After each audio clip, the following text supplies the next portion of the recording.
ഒന്നടക്കി എന്തേ ഇക്കൊല്ലത്തെ പെരുന്നാൾ അറിവിനെ ഞമ്മക്കൊരു പങ്ക് ചേരണം. എന്തിനാ പങ്കാക്കണു? ഒരു ഉരുവിനെ തന്നെ നിങ്ങൾക്ക് അറക്കാലോ, ശമ്പളക്കല്ലേ? ടീച്ചറായിരുന്ന കാലത്ത് ഒരു ഉരു തന്നെ അർത്തിയുന്നില്ലേ? ഇപ്പൊ പെൻഷൻ കിട്ടുന്നതല്ലേ ഉള്ളൂ. ഞാൻ വെറുതെ തമാസക്ക് ചോദിച്ചു എന്നുള്ളൂ. അവനാനെ കൊണ്ട് കജിന്റെ ചെയ്താൽ മതി. 13,000 ഉറുപ്പ്യാണേ ഒരു പങ്കിനുള്ളത്. ഇജ് അടുത്ത വെള്ളിയാഴ്ച പള്ളിക്ക് ഇറങ്ങുമ്പോഴേ എന്റെ അടുത്ത് തന്നാണ്ടി. വെള്ളിയാഴ്ച എന്നാലേ നിങ്ങളുടെ ഇറങ്ങുമ്പോ ഞാൻ പൈസ തരട്ടാ. പിന്നെ എത്ര കുട്ടികളൊക്കെ വർത്താനം. രണ്ടാ മക്കളല്ല ചിരാക്ക. ഒരുത്ത ലണ്ടനിലും ഒരുത്ത ദുബായിലുമാണ്. ഇതിപ്പോ ചെറിയോന്റെ കുട്ടിയാണ്. അവിടെ സ്കൂള് പൂട്ടിയപ്പോഴേ ഓൺ പോന്നതാണ്. ഇപ്പൊ ഞാനും ഓനും തന്നെ ഉള്ളു. ഇപ്പൊ ഇവിടെ നിങ്ങൾ ഇവിടെ ഇറങ്ങാറായി ഒന്നും നിക്കണ്ടല്ലോ. കുട്ടികളെ അടുത്തേക്ക് ആണ്ട് പോയിക്കൂടെ? അതാ ചേരാക്ക, ഞമ്മക്ക് വയസ്സാകുമ്പോ ഞമ്മക്ക് ഞമ്മളെ പേരെയും നാടും തന്നെയാണ് ഞമ്മക്ക് പറ്റുള്ളൂ.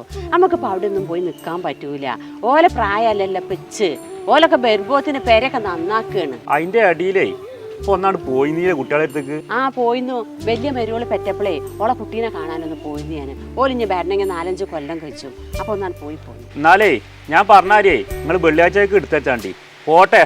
നിസ്കാരം തുടങ്ങിയിട്ടുണ്ടാവും ഇപ്പോ.